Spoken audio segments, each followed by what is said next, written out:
effectivement, comme le disait Alain, je vais introduire en fait le sujet. Je vais rappeler très brièvement, parce que comme on est tous académiciens, que vous avez tous le bouquin dont a parlé Alain, qu'on a dirigé avec Philippe Kimblombled, hein, et qui a impliqué effectivement une soixantaine d'auteurs.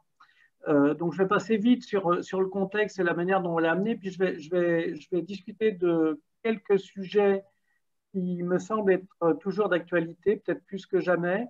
Et puis, je laisserai ensuite André et Guy traiter de deux chapitres très importants de cet ouvrage. Donc, effectivement, Alain l'a dit, c'est un ouvrage collectif qu'on a initié donc, pendant le premier confinement, très rapidement. Vous vous souvenez, donc on l'a revécu là récemment et peut-être on va le revivre en 2021. Donc, un confinement rapide de la population et puis donc des limitations et des contraintes dans les déplacements, également dans l'ouverture des commerces et donc, on va dire, des paniques sur lesquelles je reviendrai, notamment sur les farines, les pâtes alimentaires, les rouleaux de papier hygiénique, etc. etc. Donc ensuite, pareil, je vais très vite, mais comme c'est toujours d'actualité, je vais en dire deux mots. Il y a une plateforme qui a été vite mise en place à l'initiative de l'Académie des technologies, qui a impliqué donc, les académies que vous voyez ici. Et donc, il y a 4 thèmes de discussion qui ont été développés à l'initiative de l'Académie des technologies, donc en interaction avec les autres académies que vous voyez ici. Et donc, l'Académie d'agriculture a été représentée par plusieurs d'entre nous dans chacun de ces groupes de travail. Donc, Dominique Job dans le premier. Voilà, j'ai un trou pour le deuxième. Guy dans le troisième. Et puis, tout un ensemble de personnes, dont Denis Couvet et beaucoup d'autres dans le quatrième. Donc, ce qu'il faut que vous sachiez, c'est que en fait, ces 4 groupes de travail coordonnés par l'Académie des technologies vivent toujours, alors plus ou moins. En tout cas, le quatrième est toujours très actif. Et le premier a contribué à soutenir toute la partie vaccin. Et le troisième, et je pense que Guy en reparlera peut-être, l'application Tous Covid, la première a été un fiasco, mais donc la deuxième, manifestement, est plus performante et reçoit beaucoup plus de succès, puisque j'ai entendu qu'il y avait plus de 10 millions de connexions. Bien,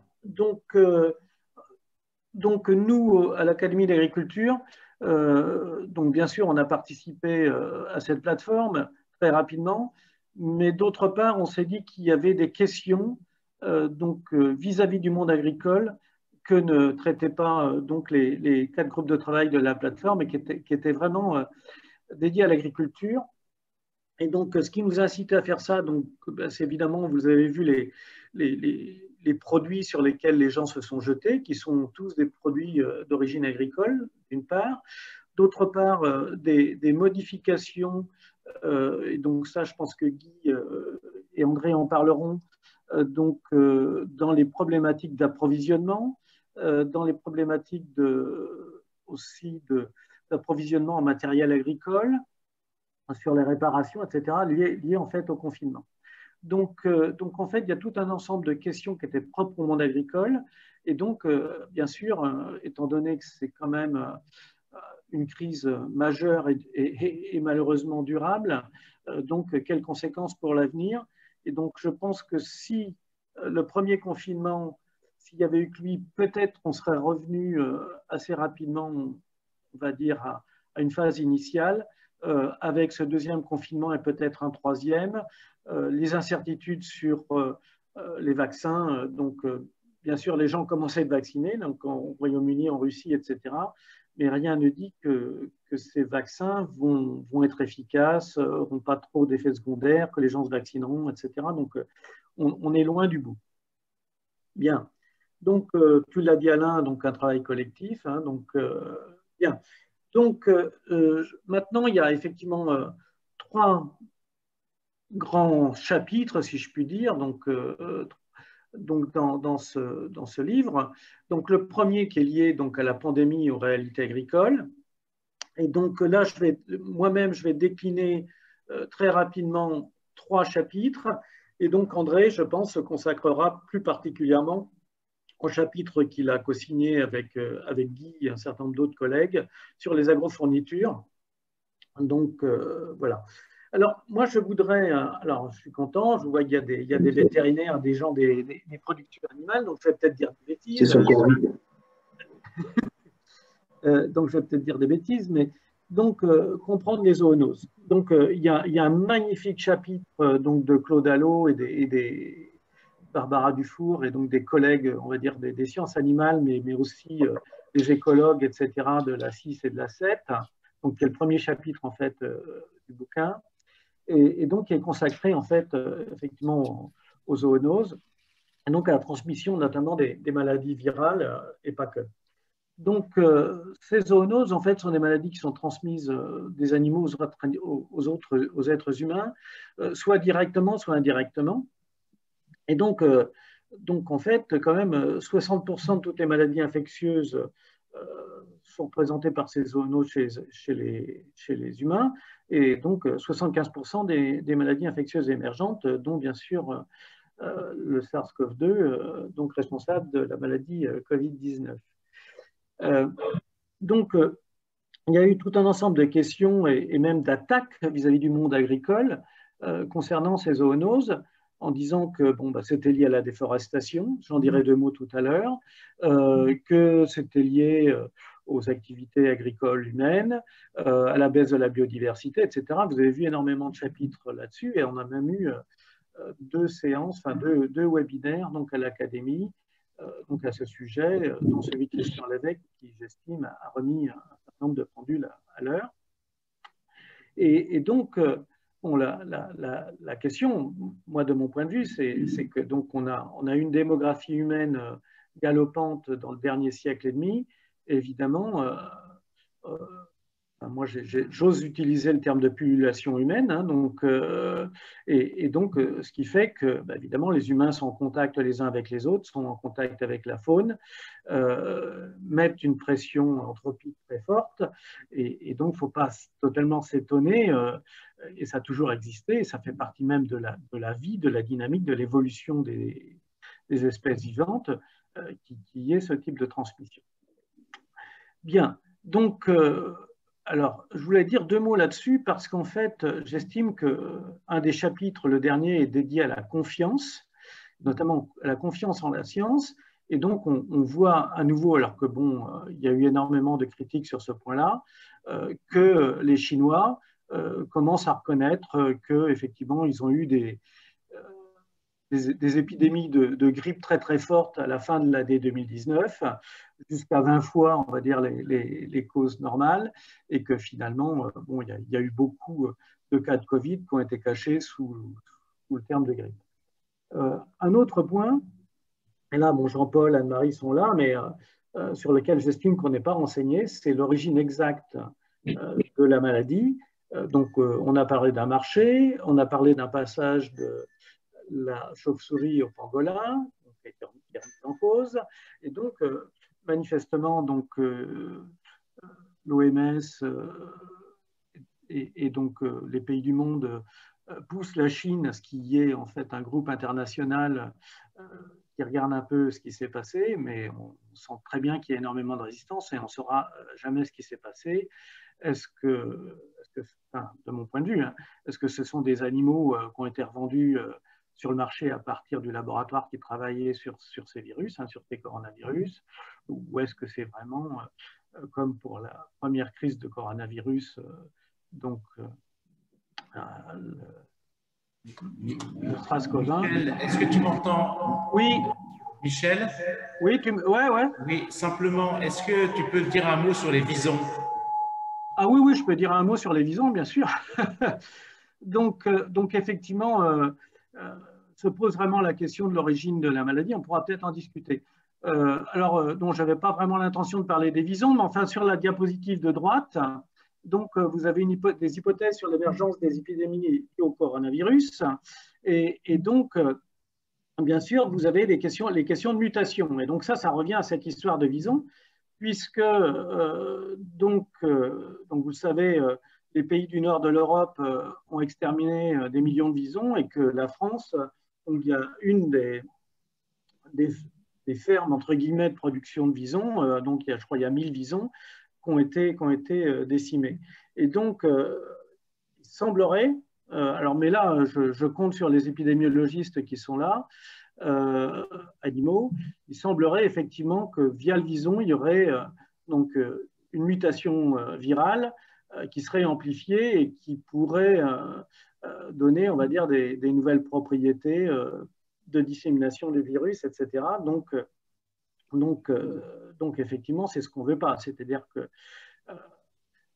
que le virus mute et qu'il soit atténué, donc comme c'est dans le cas pour certains vaccins, d'accord, mais que le virus mute et qu'il devienne encore plus agressif et méchant pour l'espèce humaine et qui contourne en fait les vaccins qui seront développés, c'est clair que donc c'est pas ce qu'on veut, et donc en fait on veut effectivement éviter toutes les problématiques de réservoir. Donc effectivement, moi j'estime que cette question des zoonoses est une question qui reste clé, qui est abordée, on va dire, dans la presse de temps en temps, mais loin d'être résolue. Et même si, et je le souhaite, les vaccins sont efficaces sans trop d'effets secondaires, etc., la Covid restera parce que le virus est là et donc il faudra le maîtriser. Mais comme on le voit, beaucoup de zoonoses proviennent du monde animal, et donc il va falloir effectivement se préserver de plus en plus, puisque les maladies transmises par les animaux, donc le sida, le MERS, etc., sont fréquentes. Donc je ne dis pas qu'elles ne l'étaient pas par le passé, mais elles restent toujours fréquentes. Bien, donc un autre point, c'est la résilience des chaînes logistiques alimentaires. Et donc, on l'a dit, le monde agricole a été très résilient et a très bien résisté en fait à la crise. Alors, j'étais assez content lors de la séance sur les fruits et légumes de voir que finalement, il y a quand même à la marge des choses qui ont été, notamment sur les transports, sur l'approvisionnement, sur les déséquilibres en fait d'approvisionnement, etc. Il y a quand même des modifications dont on a pu se rendre compte. Et donc, effectivement, là, vous avez en haut à gauche, donc si je prends la flèche, voilà, là, donc un petit modèle de ce qui se passe lorsqu'on a un choc. Hein, donc, c'est générique. Hein. Donc, bon, évidemment, on a une onde de choc et puis finalement, en fait, on revient progressivement donc à la normale. Ceci étant, quand vous regardez le petit tableau du dessous, là, donc les histogrammes, vous vous rendez compte que, en fait, il y a quand même eu des modifications diverses et variées, donc au cours suite au choc. Hein, donc ça correspond, on va dire, donc à la réaction au choc, donc suite à la crise très très rapide qu'on a connue. Et donc, on voit bien que, par exemple, la grande consommation générale a relativement peu bougé, alors qu'effectivement, comme les gens ne pouvaient plus bouger, donc tout ce qui a été vente en drive, livraison, a considérablement augmenté. Donc, ça veut dire qu'il y a eu des déséquilibres, en fait, sur les systèmes commerciaux qui ont été extrêmement importants, et donc il a fallu tamponner. Et donc, bon, vous voyez un petit peu en bas, donc ça a été fait exprès, hein, donc le cas des huiles et des farines. Donc, Joël Lorjou est en ligne et donc il pourra en parler. Bien, donc je ne fais pas de commentaires sur les réseaux de distribution. Donc, on l'a vécu pour les masques et donc on le vivra pour d'autres choses. Mais on voit bien que c'est extrêmement complexe et qu'il faut, on va dire, des outils mathématiques et logiciels extrêmement puissants pour arriver à tamponner en fait ce type de choc. Bien. Donc, comme je suis co-auteur avec Papsec, Jacques Brulet, Marie casquet du chapitre sur l'Afrique. Je voudrais en dire 2 mots. Donc, en fait, là, vous avez la répartition des cas de Covid donc, au mois de novembre. Donc, c'est tout chaud.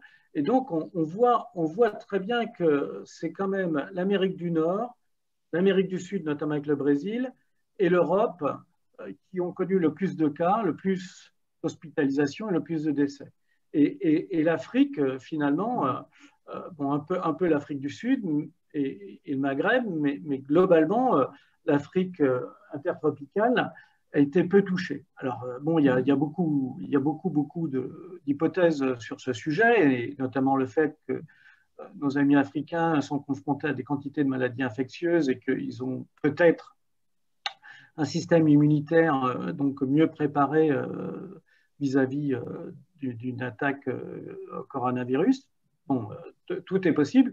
Ceci étant, donc en fait, ils ont subi de manière indirecte les effets du Covid, notamment par rapport aux questions d'approvisionnement. Et donc, si la situation, on va dire, l'augmentation de la pauvreté est substantielle donc en fin 2020, elle l'est aussi en Afrique alors qu'ils ont été très peu touchés par la pandémie. Et donc, ça mérite d'être analysé en détail puisque donc l'Afrique dépend encore énormément de l'approvisionnement en riz et en denrées alimentaires extérieures, alors que potentiellement elle a les capacités d'une meilleure autonomie alimentaire plutôt que distribuer diverses denrées, je pense à la banane, je pense à l'ananas, etc., vers les pays occidentaux. Donc, je pense qu'il y a là effectivement des sujets à reprendre et à traiter de manière approfondie. Donc, le deuxième grand groupe de points, tu m'arrêtes Alain quand tu penses que j'arrive au bout. Donc, c'est la question des vulnérabilités agricoles. Donc là, bon, tu l'as dit Alain, il y a plusieurs chapitres. Je vais juste parler de l'un d'entre eux, la diversification comme réponse à une multi-performance des territoires. Je dirais 2 mots sur les protéines puisque c'est d'actualité. Donc, vous avez ici deux cartes. Une carte donc, qui est issue de Michel Rieux, donc, qui est un de nos confrères, et donc qui montre en fait la spécialisation donc aux États-Unis en fait des systèmes de production animale. Et donc on voit bien que les productions animales sont concentrées les unes et les autres, que ce soit les monogastriques ou les polygastriques, dans différentes régions des États-Unis. Et comme tous les humains mangent de la viande, aussi bien des monogastriques que des polygastriques, évidemment après ça doit être distribué, donc c'est du CO2, donc c'est de l'énergie, etc., etc. Donc, et à droite, vous avez en fait la production de la pomme de terre. Il se trouve que j'ai fait un topo pour la Fédération de la pomme de terre là, récemment. Et donc, on voit bien que la production de pommes de terre est essentiellement concentrée en fait sur les Hauts-de-France. Et donc, même problème, tous les Français mangent des pommes de terre. Et donc, ça veut dire que les pommes de terre doivent être distribuées dans tout le reste de la France. Et donc, ça, c'est une vraie question. Et donc, ça pose la question pas de la souveraineté de chaque région, mais certainement d'une reprise de réflexion sur une certaine autonomie des territoires du point de vue alimentaire, liée donc avec tout ce qui est commerce local, produits de proximité, etc., etc. Donc il faut retrouver un équilibre satisfaisant et pas uniquement de bénéfices commerciaux pour que les territoires vivent et donc éviter en fait les problèmes d'approvisionnement et même de pandémie, puisque donc finalement la pandémie c'est parce que les gens ont énormément voyagé et donc ils étaient en contact permanent sur toute la planète les uns avec les autres. On sent bien que ces choses-là vont être mises en cause dans les années qui viennent. Donc pour terminer donc le dernier chapitre donc sur l'après-pandémie agricole. Donc, Guy va traiter de l'agriculture et du numérique, qui est un chapitre extrêmement important. Et donc, moi, j'aimerais traiter de l'accélérateur d'exode urbain. Donc, on voit donc où nos collègues français sont partis se confiner, dont notre secrétaire perpétuel. Hein, donc donc pas mal en Normandie quand même, hein, d'accord? Et puis plus curieusement dans le 89, dans Lyon, et puis un peu partout. Donc en fait, ça c'était bien sûr, on va dire le déplacement vers les résidences secondaires. Mais moi qui suis en Bretagne confiné en ce moment, donc dans le 22, je me rends compte que les maisons ne sont plus à vendre, elles sont vendues. Et donc, effectivement, il y a eu une très, très grande augmentation de ventes au niveau immobilier dans plusieurs régions de province. Alors, est-ce que c'est pour des résidences secondaires? Est-ce que c'est pour des résidences principales? Je crois qu'il y a un petit peu de tout. Et donc, se pose la question, effectivement, de la concentration urbaine. Et donc, alors que, bon, on voulait mettre l'agriculture dans les villes, là, on est en train de remettre les urbains à la campagne. Et donc, je pense que ça nous pose un certain nombre de questions. Bien, donc j'ai parlé de la confiance et donc je ne vais pas revenir dessus, mais c'est effectivement quelque chose qui est en train de se perdre et il ne faudrait surtout pas, donc dans une période qui est extrêmement contrainte comme actuellement. Donc juste deux mots pour terminer, parce que sur les protéines, j'ai vu que notre cher ministre avait décidé, donc avec le gouvernement, d'attribuer 100 millions d'euros donc à la filière protéagineux pour essayer de rattraper le retard sur l'autonomie en protéines donc, de la France et de l'Europe. Donc il y a eu quand même pas mal de fiascos sur les légumes, les légumineuses et les protéagineux à cause des maladies. J'ai vu qu'il était question de mettre 20 millions des 100 euros sur la recherche et notamment sur la recherche variétale. Et donc ça pose de vraies questions, c'est-à-dire que c'est un vrai challenge. Si, comme il le dit, il veut remonter 40% la production de plantes protéagineuses dans les 5 ans qui viennent. Donc, il y a un énorme challenge et je pense que l'Académie, donc, qui va avoir une séance qui a été reportée sur les protéines, devrait effectivement se pencher sur ce sujet. Voilà. Donc, évidemment, vis-à-vis de la confiance et des fake news, il faut travailler sur l'éducation. Et comme vous le savez, ce n'est pas facile en ce moment pour nos mômes, qui ne sont pas tellement en présentiel à l'école. Et donc, il y a du décrochage. Et là aussi, il va y avoir du travail. Voilà, moi j'ai terminé, Alain. Je te remercie. Merci Michel de cet exposé. Donc, je vais. Alors là, ça n'a pas du tout. Là, c'est pas terrible. Hein. Mais non, parce qu'il nous coupe le micro, il ne faut pas qu'il nous coupe le micro. Bon, vous m'entendez? Ouais. Bon, parfait. Écoute, merci Michel de cet exposé. Ce que je vais faire, c'est qu'on va passer tout de suite aux deux autres exposés et on réservera les questions pour la fin. Donc, je passe la parole à Guy Waxman. Guy, tu... Oui, j'arrive. Merci. Voilà, donc sur le numérique. Pour l'affichage, alors il y aura peut-être un petit souci. Il faut mettre toutes mes illustrations sont sur le côté, et donc il faut que vous masquiez autant que possible ma vignette. Voilà. Pas de problème, on voit très bien tes visuels. Vas-y. Voilà, d'accord. Donc, voilà. Donc, tout de suite quelques liens. Donc, je continue d'animer l'association francophone d'informatique agricole. Elle a un site où je mets les lettres. Je vais dire deux mots du futur, puisqu'il s'agit de prospective. Et notamment, vous allez, et puis deux ou trois sources d'informations sur tout ce qui se fait en informatique et en robotique aujourd'hui. Il y a un site formidable aux Pays-Bas, autour de Wageningen, bien sûr, c'est Future Farming. Aux États-Unis, donc, il y a les Farm Industry News, l'agriculture étant vue comme une industrie en anglais. Ag Founders, qui est la revue, qui est la lettre et le site le plus au courant de tout ce qui est start-up, mais qui couvre le monde entier, de Singapour à Sao Paulo, en passant par Wageningen et parfois chez nous. Ils sont au courant de tout ce que font les startups du monde entier. Donc là, vous avez un premier exemple l'illustration, c'est ce qu'on a imaginé comme robot au temps de la machine à vapeur. Ça m'a toujours, c'est un dessin que, donc j'en ai rassemblé quelques-uns, puisque sur ce site informatique-agricole.org, j'ai repris une collection que m'avait confiée Alain Fraval, qui vous voyez, c'était le futur, alors en l'occurrence désirable, alors avec un point d'interrogation peut-être, tel qu'on l'avait vu hier. Vous voyez, par exemple, au temps de l'électricité triomphante, on imaginait un tableau électrique avec des commandes. Déjà, il y a 50 ou 60 ans, on imaginait des genres de drones, et puis la ferme avec un grand écran.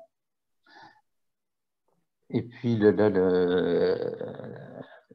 une ferme agroécologique revue, enfin, d'il y a 20 ans. Un peu. Voilà, au niveau si, quand même, je voudrais dire une chose par rapport à ce que me disait Michel, c'est que j'ai participé au groupe avec l'Académie des technologies, et ça a été, à l'Académie des technologies, on avait beaucoup parlé, enfin moi, j'avais rien à dire là sur le sujet, sur Stop Covid, et vu la somme d'intelligence qui avait été dépensée sur le sujet, j'avais été vraiment déçu, en un sens, par le peu de succès de Stop Covid. Et bon, presque pour une atteinte personnelle, mais enfin, je me disais, mince, comment ça se fait? Et effectivement, l'application telle qu'elle est aujourd'hui, elle est passée dans les mains de gens qui savent faire du marketing, et elle est montée rapidement à 10 millions, à plus de 10 millions, et je pense qu'elle va continuer parce qu'ils ont vraiment réfléchi à la communication, comme quoi la technologie n'est jamais, à elle seule, n'est jamais la solution à tous les maux. Dans ce qu'a dit Michel également, il y avait un point, les ventes de farine, mais il y a aussi, on ne le dit pas trop, mais il y a eu aussi les ventes d'ordinateurs qui ont bien augmenté. Peut-être pas autant que la farine, mais considérablement. Maintenant, si on regarde un peu la situation à travers de quelques données, on se rend compte qu'on est quand même, oui, enfin, après stupéfait, oui, que 3 habitants sur 5 sur notre planète sont connectés. Hein. Il y a une pullulation humaine, hein, peut-être rançon du progrès de la médecine, et puis dans cette pullulation, il y a aussi une population qui s'est enrichie et qui est capable aujourd'hui d'être connectée en majorité. Alors, au niveau, chez nous, ce confinement, ça a changé beaucoup d'habitudes, bien sûr. Alors, est-ce que ça restera? C'est ce qu'on posera comme question. La télémédecine a émergé, alors que ça fait 20 ans que j'en entends parler, même plus, oui, 20 ans. Et on voyait rien venir. Bon, la visioconférence, c'est fatigant, et c'est frustrant pour les enseignants, c'est frustrant pour les enfants. Oui, mais bon, elle a beaucoup augmenté. Maintenant, quand on regarde la place de la France au niveau équipement informatique et réseau, selon les différents critères, eh bien, on est dans la moyenne en Europe. Hein, on n'est pas, on est dans la moyenne parce que la 4G a pris du retard, la 5G, j'espère qu'elle n'en prendra pas trop, mais enfin, vu ce qui se passe, on n'en est pas certain, puisque un certain nombre de grandes villes la refusent sur des idées un peu bizarres. Mais toujours est-il qu'on c'est même un peu surprenant en un sens, puisque l'Espagne fait mieux que nous au niveau équipement, comme le Royaume-Uni et l'Allemagne. Bon, maintenant, vis-à-vis de cette sortie de crise, moi, je rappelle toujours cette crise de 2000 où il y a eu la crise Internet, hein, où le Nasdaq s'est effondré après avoir suscité des espoirs. On a cru vraiment que le numérique, c'était la potion magique de nos sociétés post-industrielles. Bon, je voudrais pas doucher les espoirs, mais rester raisonnable. Alors, je vais vous parler d'agriculture, mais au sein du groupe interacadémique, il a été beaucoup question d'enseignement et aussi de télétravail. Dans l'enseignement, on l'a vu, hein, il y a eu un très gros intérêt des enseignants. Alors, un peu comme d'habitude, enfin parce qu'on n'est pas français pour rien non plus, les outils existants, bon, on les a regardés un peu de loin, et puis mais par contre, les enseignants ont fait preuve d'une créativité. Alors, dans le groupe interacadémique, il y a eu des histoires vraiment stupéfiantes de gens qui ont vraiment fait des efforts énormes pour donner à leurs élèves des supports bien fichus. Bon, il n'en reste pas moins qu'il y avait des soucis. Il y a eu des soucis techniques sur les grandes plateformes, hein, qui ont été complètement débordées, des problèmes de bande passante, des problèmes de virus qui sont. On a même vu dans certaines zones un véritable tsunami de virus. Enfin, c'est vraiment une plaie. Bon, mais bien sûr, Michel en a parlé, c'est des limites inhérentes à l'équipement et au logement des familles, hein. Tout le monde n'a pas une pièce par enfant et tout le monde n'a pas un ordinateur par enfant, donc c'est pas loin de là. Et donc, on a eu ce problème de décrocheur, enfin, que j'ai vécu personnellement, puisque je faisais du soutien scolaire et les enfants que je soutenais ont complètement se sont perdus dans la nature. Des soucis pédagogiques aussi qui ont vraiment été évoqués. Enfin, je dis, il y a toute une discussion et je crois que là, dans l'enseignement, il y a vraiment actuellement tout un tas de réflexions intéressantes. Alors, quel était l'intérêt au niveau de l'agriculture? Il y a c'est Ternet, je crois, qui avait fait AgriAvis, qui avait fait une enquête, et ce qui m'a intéressé dans cette enquête sur les préoccupations des agriculteurs, c'est un petit échantillon, mais enfin relativement significatif, d'après les auteurs, c'est la part du numérique comme solution, comme moyen. Donc, vous voyez, avec un moyen de communication à distance, s'adresser au marché par la communication à distance, trouver des solutions de travail collaboratif, des choses comme ça. C'est des préoccupations qui ont été vues, et donc une forme de télétravail qui a été envisagée par les agriculteurs assez rapidement. Donc le télétravail, je ne vais pas insister. Vous avez peut-être vu, il y a ces jours-ci, il y a un rapport du ministère du Travail qui met en valeur une meilleure efficacité assez élevée, hein, je dis peut-être une bêtise, hein, mais plus de 20% de productivité en plus. Et par contre, l'aspect un peu négatif, c'est au niveau créativité. On s'aperçoit que le télétravail, ça peut être bien pour la productivité, hein, si c'est fait dans de bonnes conditions. Par contre, pour la créativité, c'est plus discutable. Alors, au niveau des agriculteurs, il y a eu des choses, beaucoup de conseils, bon, bien sûr les comptas, beaucoup de choses qui ont été faites, y compris Philippe Gatt d'Arvadis y a beaucoup insisté en matière d'utilisation des outils d'aide à la décision, dont FarmStar, qui ont été mieux utilisés qu'ils ne l'étaient jusqu'à présent. Bon, toujours dans cette idée de télétravail ou de communication à distance, bon, ben, il y a un tas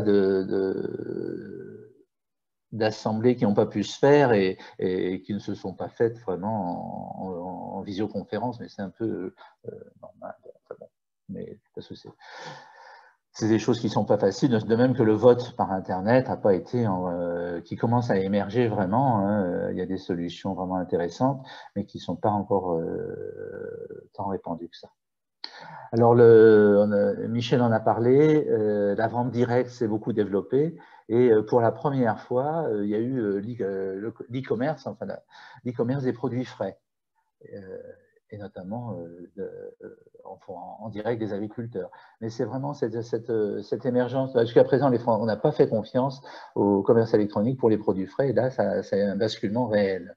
Enfin, alors, va-t-il se poursuivre? Une chose intéressante, par exemple, c'est au niveau de l'exportation, et je pense à l'exportation des vins en Chine.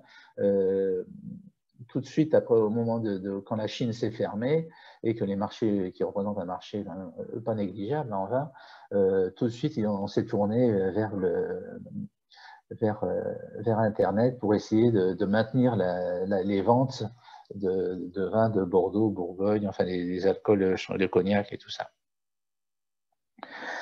Bon, Donc, il y a eu une promotion des 10 circuits courts, toujours basés sur le web. Alors, est-ce que ça va changer? Est-ce que il y a eu des réussites? Est-ce que ça va vraiment perdurer? On va voir bon, maintenant, c'est plus trop la saison de la production de légumes, et qu'est-ce qui va se passer maintenant? Comment les circuits courts basés sur l'agriculture vont évoluer vis-à-vis des autres réseaux de commercialisation? C'est une question.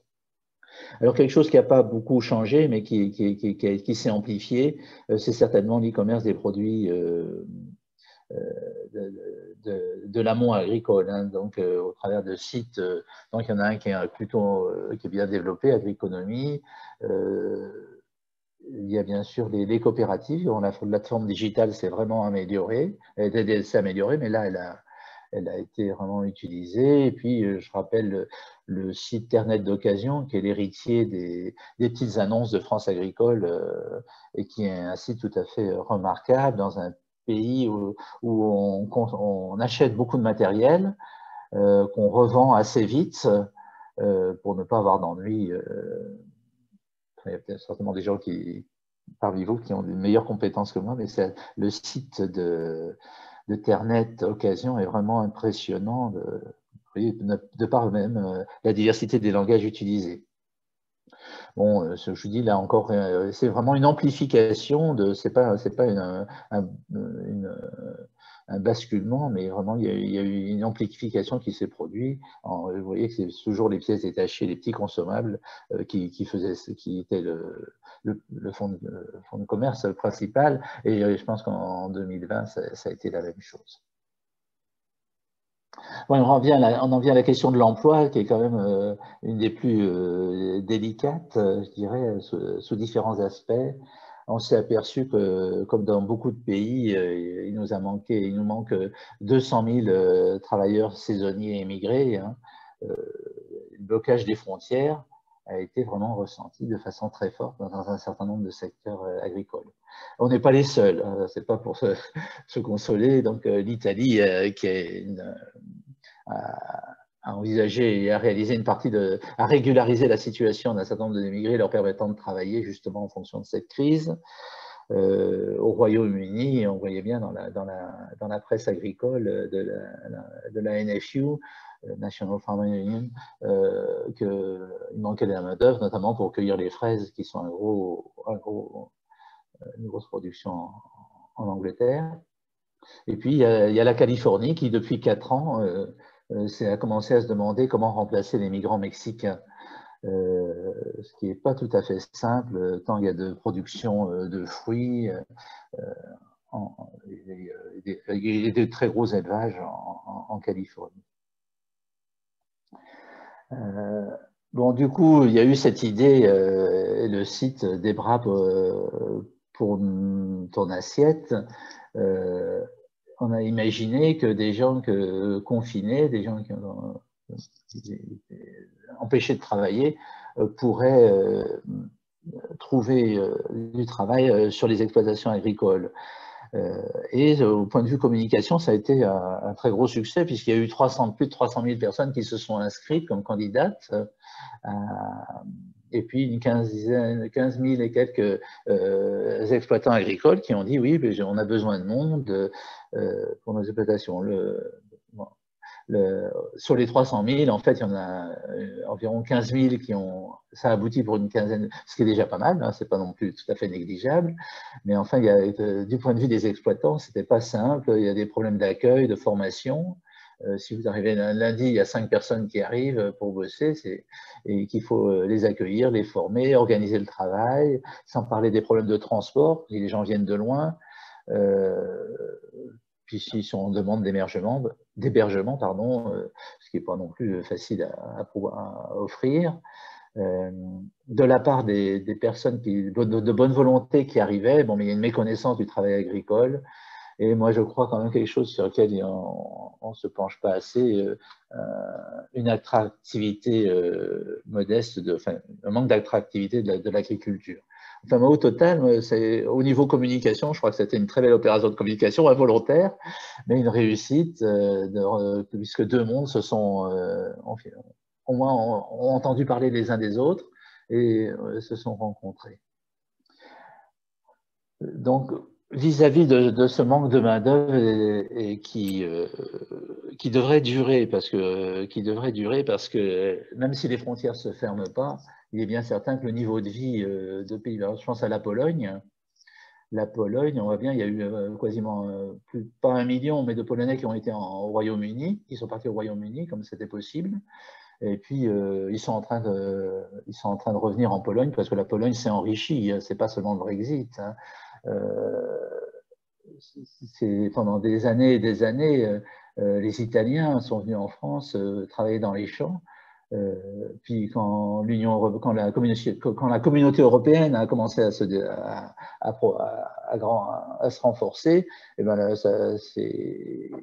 la main-d'œuvre italienne non seulement est restée chez elle, mais elle a fini par coûter plus cher. Et c'est là que les Espagnols ont pris le relais parce que la pesetas son cours était très faible. Donc je veux dire les pays. Et puis maintenant ça a disparu. De toute façon, l'Espagne est suffisamment avec toutes les difficultés qu'on a, c'est pas qu'ont les uns et les autres. Donc, il y a eu cet apport régulier de main-d'œuvre étrangère, main-d'œuvre saisonnière. Il devrait se tarir de toute façon. Et puis nous, on est un pays qui vieillit. Donc, de toute façon, il y a ce problème de la robotisation va, à mon sens, se poser. Il est inéluctable, à moins qu'on imagine qu'on fasse rentrer dans l'Union européenne des Indiens ou des gens d'Afrique. Enfin, voilà. Et encore, je pense que l'Afrique va s'enrichir et je suis plutôt optimiste. Et voilà. Donc, ces robots en France, donc c'est beaucoup. Alors, on parle beaucoup. En fait, quand on parle de robots, j'ai l'impression qu'on parle beaucoup de robots en maraîchage et en grande culture. En fait, les robots, ils sont en élevage. Hein, ils sont en élevage. Ils sont. Je crois que je donne des statistiques. Je donne plus tard je reviendrai dessus, puisque je crois que j'ai un écran où j'ai des statistiques. Alors c'est sûr, bon, bah, c'est un bouc émissaire rêvé vis-à-vis des pertes d'emploi, mais je pense que c'est sans rapport. Ils répondent ces robots répondent à des besoins assez variés, hein, donc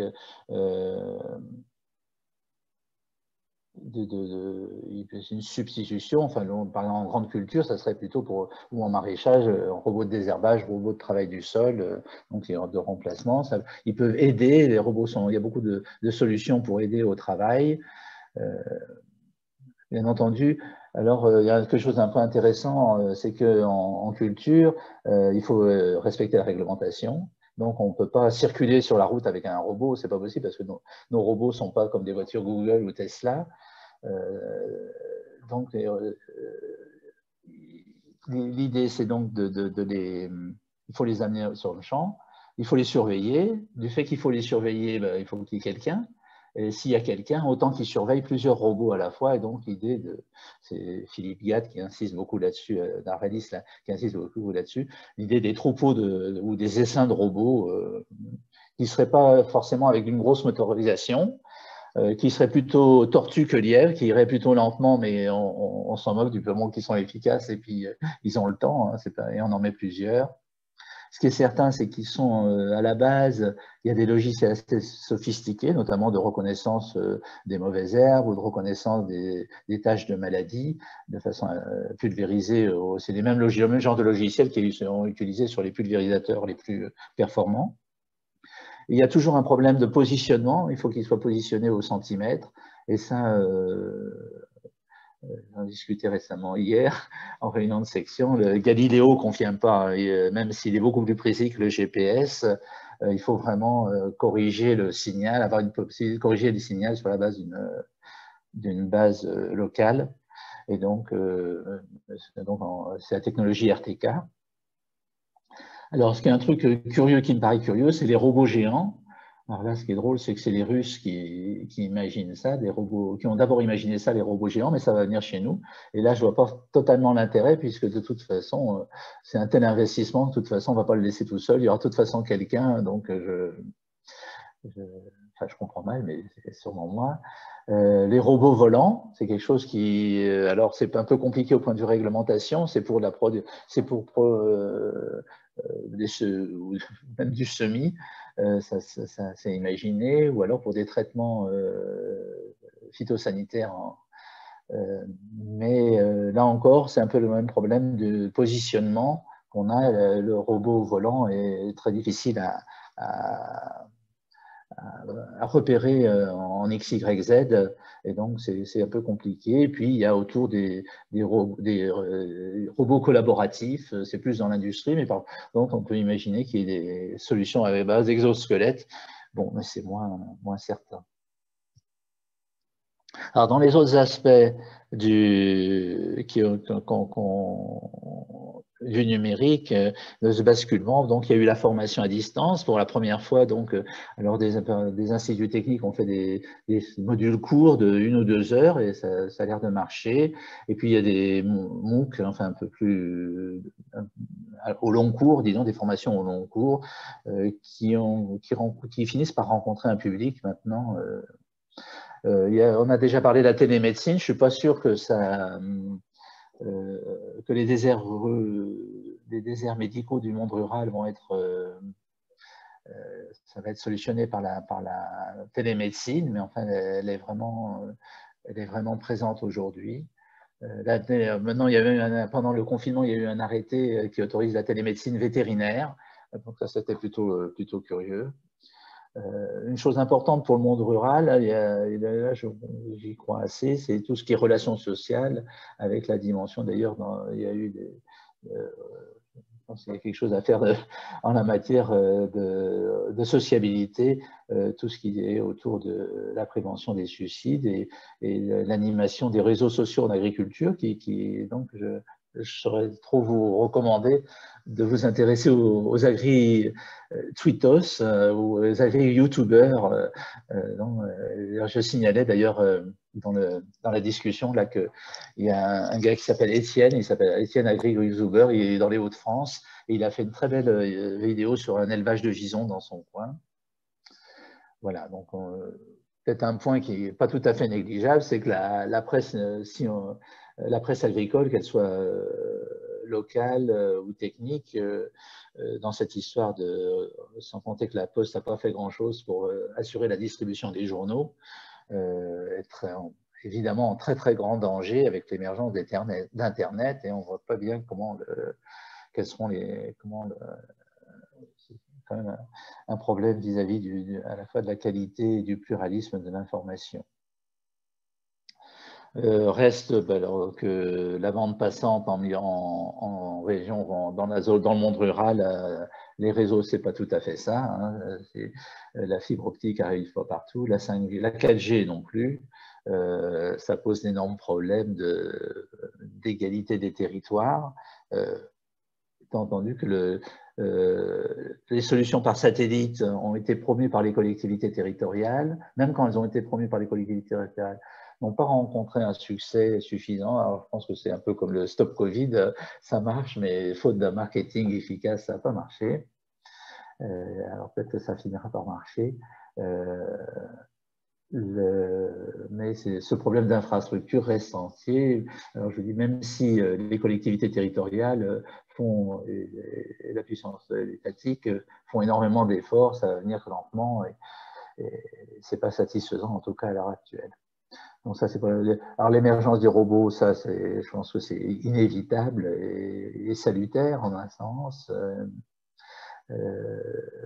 L'impact d'Internet sur le localisme en matière alimentaire devrait se maintenir. Ça, je pense que c'est pour peu que ces nouveaux équilibres entre nouveaux canaux de commercialisation, ces équilibres se stabilisent.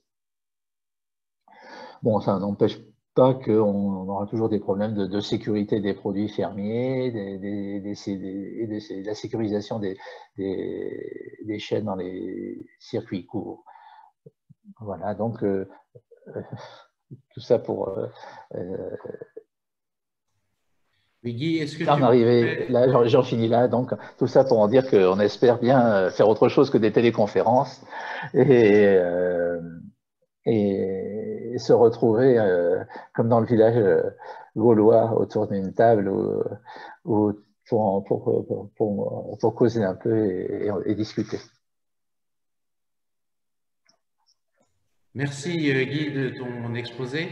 Est-ce qu'on pourrait passer directement, puisqu'il nous reste quand même une petite demi. Vas-y. Non, est-ce que je peux… Voilà, parfait. Est-ce qu'on peut passer directement à l'exposé d'André? André, je te passe la parole.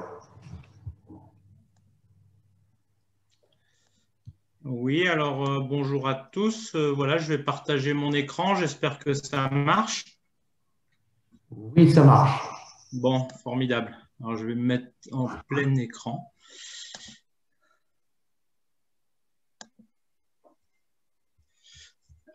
Alors, moi, je vais vous parler d'un chapitre du livre, hein, plus particulièrement sur lequel on est assez nombreux à avoir travaillé, qui est une réalisation faite par la section 9, donc la section agrofourniture. Donc, vous avez la liste des contributeurs à ce document. J'espère que ma connexion Internet sera bonne parce que j'ai des messages réguliers que la connexion est instable. Et on est encore dans un village où la fibre n'est pas arrivée. Alors, ils sont en train de l'installer, mais c'est une bagarre avec les sangliers. Et pour l'instant, les sangliers ont l'avantage. Écoute, on t'entend très bien, il n'y a pas de problème. Bon, formidable. Donc, les sangliers n'ont pas complètement gagné. Bon, très bien. Alors, dans ce chapitre, j'ai fait un peu de cherry picking, comme on dit, hein, c'est-à-dire j'ai pris quelques éléments. Je vous invite à vous reporter au texte complet pour avoir plus de précision. Lorsqu'on a envisagé l'agrofourniture, on s'est intéressé surtout à l'agrofourniture des productions végétales parce que on a peu de représentants dans la section qui s'intéressent à l'élevage et donc on n'a pas beaucoup traité l'agrofourniture côté élevage, ce qui est une faiblesse, mais bon, voilà, c'est dont acte. Là, je vais vous présenter aussi une vision qui est probablement simplifiée, peut-être simpliste. Et encore une fois, je vous invite à vous reporter à l'ouvrage pour avoir plus de détails. Alors, l'agrofourniture dans les productions végétales est liée à la crise Covid. En fait, vous savez que l'autonomie, on s'est posé la question de l'influence de la Covid sur l'autonomie alimentaire française. Alors, comme l'a dit Michel tout à l'heure, il y a eu une ruée sur les farines, il y a eu certaines inquiétudes sur les cueillettes de fruits, de légumes, etc. Et donc, on s'est posé la question de l'autonomie alimentaire en cas de crise, notamment dans les difficultés de circulation entre les pays. Alors, l'autonomie alimentaire française, elle date des années 70. C'est quelque chose qui est encore très récent dans notre histoire. La crise sanitaire, la crise économique pose la question de cette autonomie et de cette souveraineté alimentaire. Et la fermeture des frontières, les difficultés de circulation et les problèmes de main-d'œuvre agricole dont Guy vient de se faire l'écho, pose aussi la question de cette sécurité alimentaire qui est donc de ce fait qui a une certaine fragilité. Et l'autonomie alimentaire, on s'en est rendu compte, en situation de crise, elle devient très importante. Alors, l'agrofourniture dans ce cadre, quel est le poids de l'agrofourniture en France? Donc, dans les secteurs d'activité de l'agrofourniture, on a retenu les semences, l'agroéquipement, donc tout ce qui est matériel agricole, les produits de protection des plantes, la fertilisation et l'énergie. Et vous voyez que vous avez le chiffre d'affaires en milliards d'euros de chacune de ces activités et l'ensemble fait un petit peu moins de 15 milliards d'euros. Donc, ce n'est pas un secteur tout à fait négligeable et qui a une importance dans la production agricole, bien évidemment.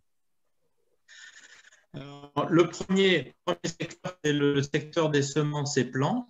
Il faut savoir que c'est un secteur qui est exportateur en France. Hein, c'est le seul, on verra dans les différentes rubriques d'agrofourniture que je vous ai citées, c'est le seul secteur qui soit vraiment exportateur, avec un chiffre d'affaires qui est de 3 milliards d'euros, une balance commerciale qui est excédente d'euros. La France est le premier exportateur mondial de semences, on ne le dit jamais assez. C'est le premier producteur d'Europe et c'est le troisième producteur mondial, ce qui n'est pas loin d'être négligeable. Alors tout ça, c'est lié à un certain nombre de facteurs très favorables, la recherche publique et privée qui est de haut niveau, un vrai savoir-faire des agriculteurs multiplicateurs, une filière qui est d'une manière générale très bien organisée et des conditions pédoclimatiques qui sont favorables à des productions régulières en quantité et en qualité. Alors, ceci dit, les semences et plants ont des défis en phase 2. Notamment, le plus gros défi en ce moment, c'est l'accès aux nouvelles technologies de sélection végétale, puisque vous savez que la Cour de justice de l'Union européenne a classé les variétés issues de nouvelles technologies de sélection comme OGM, et donc ce qui entraîne des pour les obtenteurs européens et français en particulier. Je vous invite aussi à vous reporter, il y a un avis de l'Académie d'agriculture sur la réécriture du génome, l'éthique et la confiance. Donc, je pense que beaucoup d'entre vous l'ont eu entre les mains. Tout ça, ça traduit un risque, ça se traduit en termes de risque pour l'innovation en sélection végétale, et l'innovation est une condition sine qua non du progrès en matière de sélection. La position de la stratégique de la France risque de s'en trouver très affaiblie et le maintien d'une capacité de développement liée aux nouvelles méthodes de sélection est posé dans ce cadre-là. Or, on sait que la souveraineté semencière, c'est quand même le premier maillon de notre souveraineté alimentaire.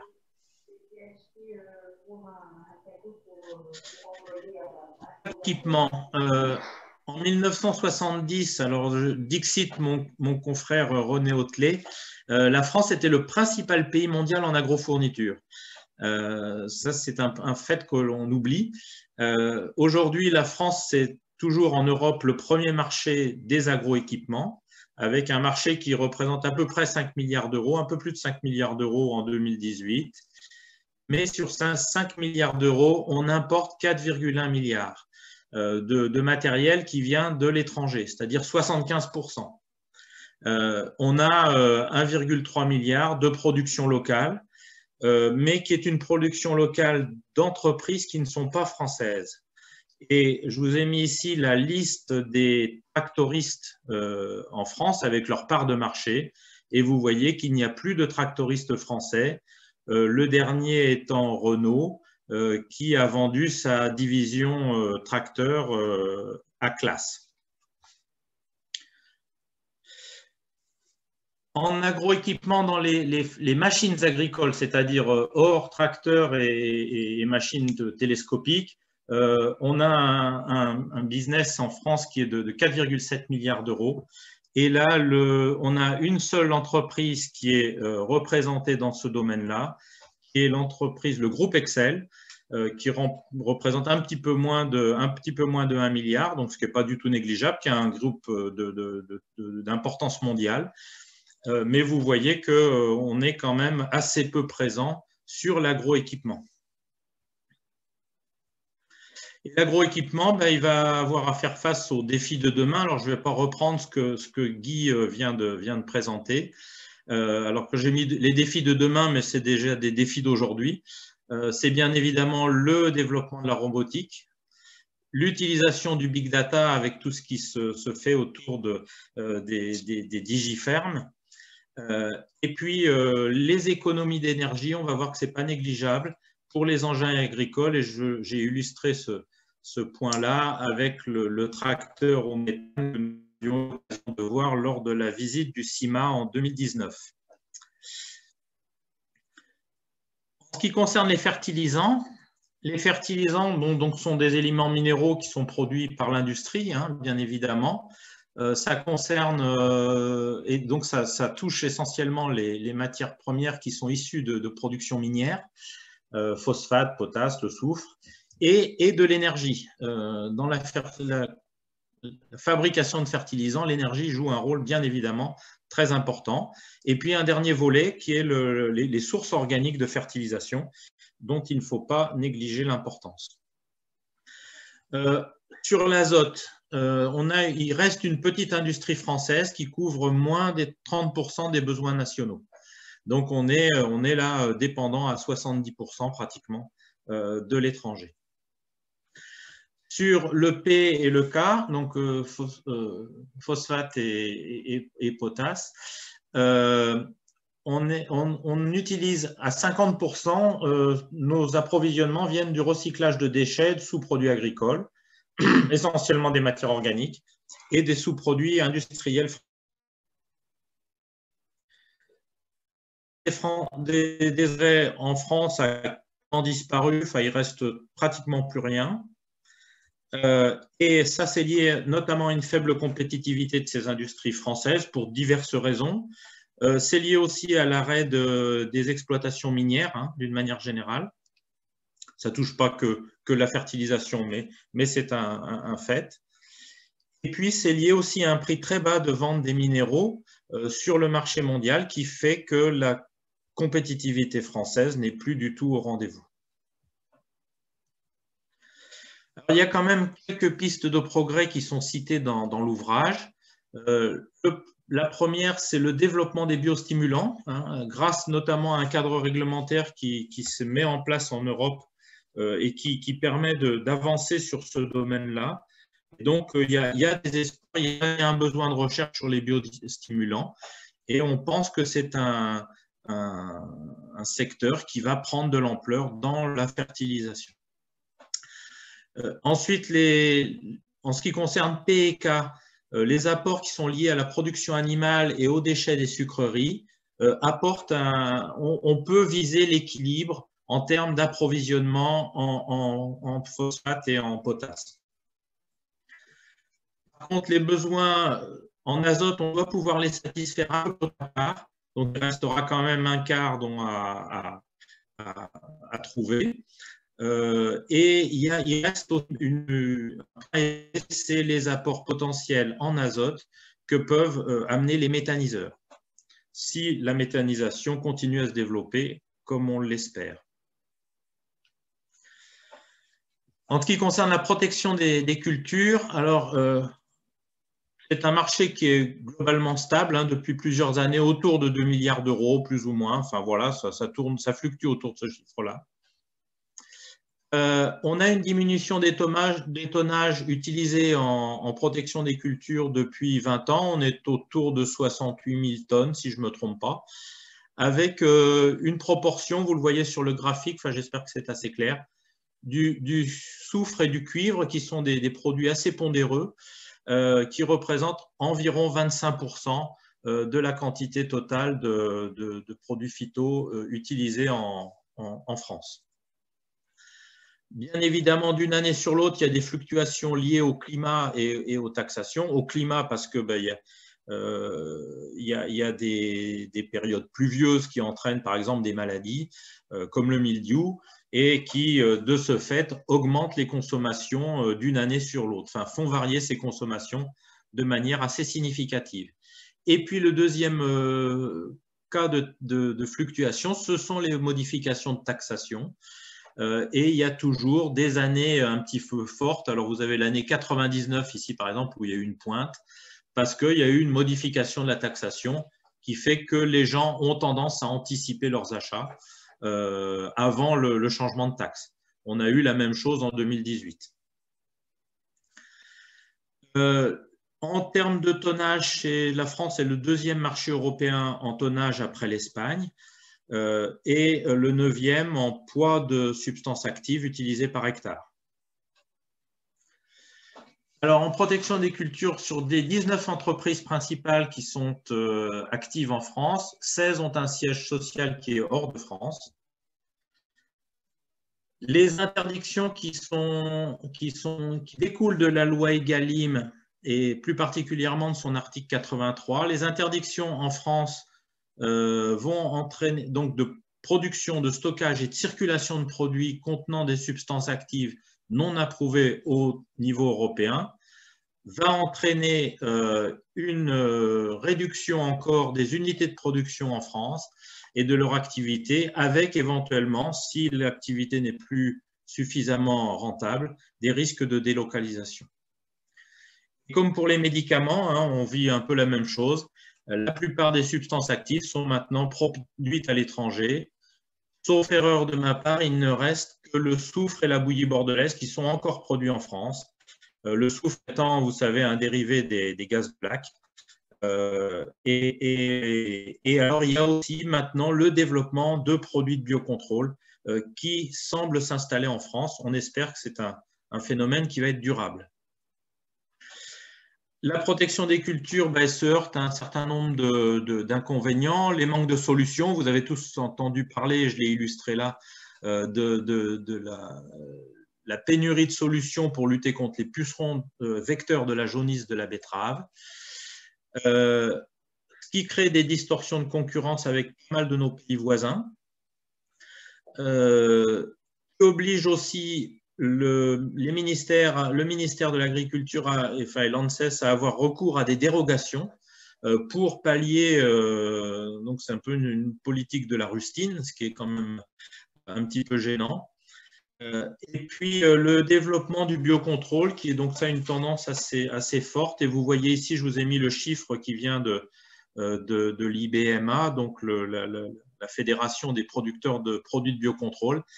Et donc on voit qu'entre 2015 et 2018, alors je crois que ça a continué en 2019, on est passé de 90 millions d'euros, on est presque à 200 millions d'euros maintenant, si je ne me trompe pas. Donc, c'est une tendance assez forte de ce développement du biocontrôle qui représente à peu près 10% maintenant de solutions de protection des cultures. En ce qui concerne l'énergie, alors, la consommation énergétique de l'agriculture, c'est 80% d'énergie fossile et 20% d'énergie renouvelable.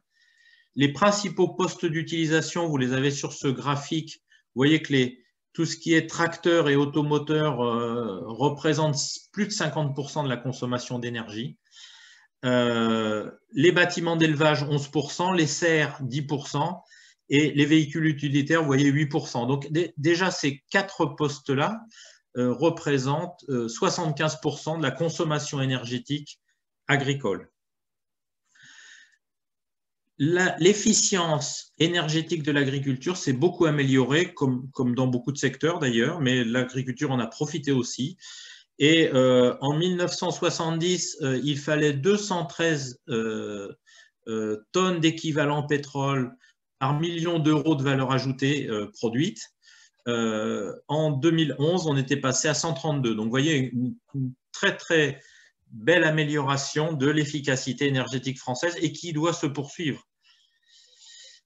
Alors, elle peut se poursuivre avec 2 voies de progrès que l'on a identifiées dans l'ouvrage, 2 voies de progrès possibles. La première, c'est la réduction des consommations d'énergie fossile, notamment en travaillant sur les questions de motorisation des tracteurs et des engins agricoles. Et la deuxième, c'est l'augmentation des productions d'énergie issues de l'agriculture. Et on pense bien évidemment à la méthanisation.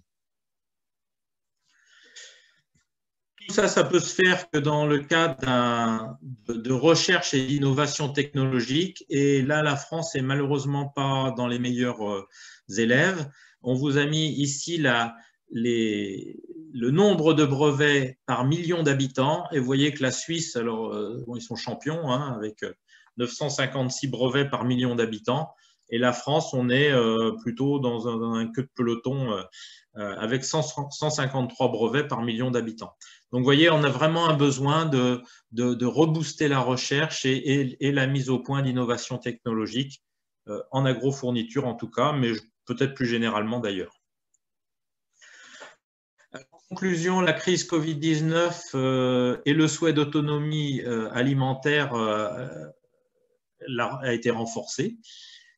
Ça passe par une agriculture performante et relocalisée, la plus autonome possible, du moins en Europe. Alors, en France si possible, mais au moins en Europe, soutenue par une recherche forte et une capacité d'innovation et d'initiative, pour pas que l'agriculture française ne soit un colosse au pied d'argile. Et alors, on a terminé sur une note d'espoir que notre ami Christian Rousseau a rédigée. Et pour lui, et pour je pense qu'on l'a assez partagé dans la section, on a besoin d'une agriculture qui va s'intéresser à la conservation des sols, c'est-à-dire limiter le labour et donc limiter la consommation d'énergie, et puis se tourner vers l'agroécologie pour tout ce qui est apport de fertilisants et protection des cultures. Voilà, j'ai terminé et je suis à votre écoute pour les questions.